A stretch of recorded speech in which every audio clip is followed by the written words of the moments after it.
रामकृष्ण हरी मंडळी.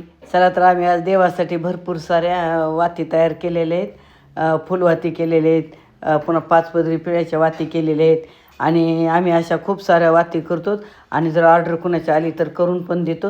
आणि कसं आहे, आमच्या परभणी भागामध्ये कापसाचं उत्पन्न जास्त आहे आणि पीक आहे जास्त कापसाचं. तर आम्ही काय करतो, आम्हाला विकत आणायचं गरज नाही.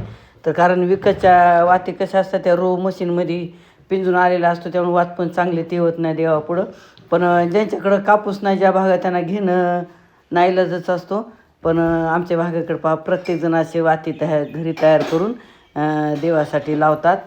तर पहा, अशा मी भरपूर सारे वाती केलेत, मला ऑर्डर आली होती.